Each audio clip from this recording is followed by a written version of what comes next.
હવે આપ સાંભળશો ખેડા જિલ્લાનો સમાચારપત્ર, જેના લેખક છે જનક જાગીરદાર.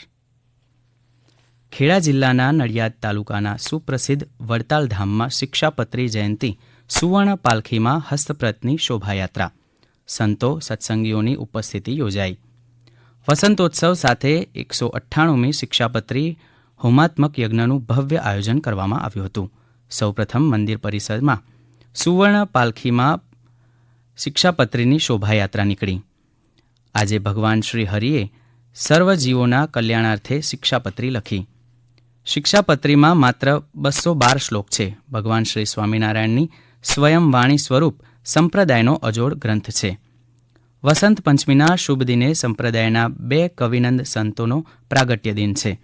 આ પ્રસંગે હરિઓમ સ્વામી પાઠશાળા, શ્રી વલ્લભ સ્વામી વડતાલ, શ્રી બ્રહ્મ સ્વરૂપ સ્વામી, શ્રીજી સ્વામી હરિયાળા વગેરે સંતો, આગેવાન ભક્તજનો અને મોટી સંખ્યામાં સાંખ્ય યોગી માતાઓ ઉપસ્થિત રહ્યા હતા. સમગ્ર વ્યવસ્થા શ્યામ વલ્લભ સ્વામી અને સ્વયંસેવકોની ટીમ દ્વારા કરવામાં આવી હતી. ગુજરાત સરકારના રમતગમત, યુવા અને સાંસ્કૃતિક પ્રવૃત્તિઓ વિભાગ અને sports authority of Gujarat Gandhinagar દ્વારા અધિકારી જિલ્લા કક્ષા પરંપરાગત રમતોની સ્પર્ધાઓનું આયોજન સાર્વજનિક વ્યાયામશાળા નડિયાદ ખાતે કરવામાં આવ્યું હતું, જેમાં ખેડા જિલ્લાના 250થી વધુ ખેલાડીઓએ જૂની દેશી રમતોમાં ઉત્સાહભેર ભાગ લીધો હતો.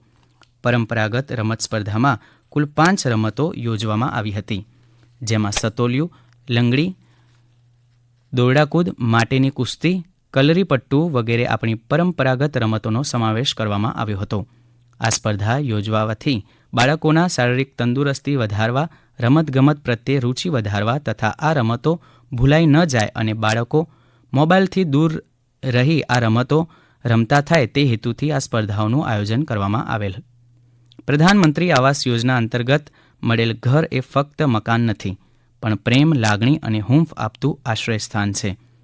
રાજ્ય સરકારના નેતૃત્વમાં પ્રધાનમંત્રી નરેન્દ્રભાઈ મોદીની વર્ચ્યુઅલ ઉપસ્થિતિ તેમજ મુખ્યમંત્રી ભૂપેન્દ્ર પટેલની પ્રેરક ઉપસ્થિતિમાં 10 ફેબ્રુઆરીના રોજ કેન્દ્ર તથા રાજ્ય સરકાર અમલીકૃત આવાસ યોજનાઓ અંતર્ગત રાજ્યના 33 જિલ્લાઓમાં 2,993 કરોડના ખર્ચે કુલ 1,31,400 આવાસોનું ઈ-લોકાર્પણ અને ખાતમુહૂર્ત કરવામાં આવ્યું.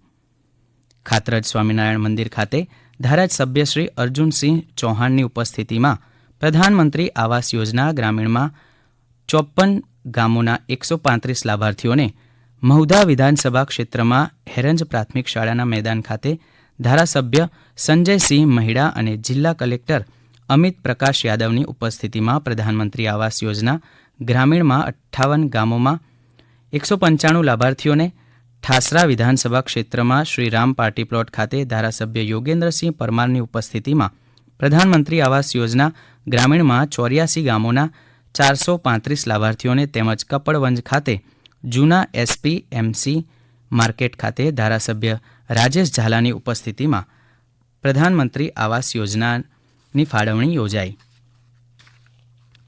ખેડા જિલ્લામાં આરોગ્ય શાખા દ્વારા 60 મેડિકલ ઓફિસરો માટે સર્પદંશની સારવાર અંગે સેમિનાર યોજાયો. સર્પદંશ એક બહુ મોટી જાહેર આરોગ્યની સમસ્યા છે. સામાન્ય રીતે વાડી, ખેતર અને ગ્રામ્ય વિસ્તારોમાં સાપ નીકળતા હોય છે, ત્યારે સર્પદંશનો ભોગ પણ આ વિસ્તારમાં રહેતા લોકો વધારે બનતા હોય છે. કામકાજના સ્થળે મહિલાઓની જાતીય સતામણી અધિનિયમ 2013 અન્વયે કાનૂની જનજાગૃતિ કાર્યક્રમ યોજાયો. ખેડા જિલ્લાના ફૂલ ટાઈમ સેક્રેટરી અને સિનિયર સિવિલ જજના અધ્યક્ષસ્થાને મહિલા અને બાળ વિકાસ વિભાગના માર્ગદર્શન હેઠળ કન્યાઓ અને મહિલાઓને કાયદાકીય રીતે જાગૃત અને શિક્ષિત કરવાના હેતુસર કાયદાકીય જનજાગૃતિ અને પ્રચાર પ્રસારની સઘન અને અસરકારક કામગીરી થાય તે માટે સમયાંતરે અને નિયમિત રૂપે કાનૂની શિક્ષણના વિવિધ કાર્યક્રમોનું આયોજન કરવામાં આવ્યું હતું. ખેડા જિલ્લાના નડિયાદ તાલુકાના સુપ્રસિદ્ધ યાત્રાધામ વડતાલ શ્રી લક્ષ્મીનારાયણ દેવના સાનિધ્યમાં 200 યુગલોએ પ્રભુતામાં પગલાં પાડ્યા. ગોકુલધામ નાર દ્વારા યોજાયેલ સમૂહ લગ્ન સંપન્ન થયા.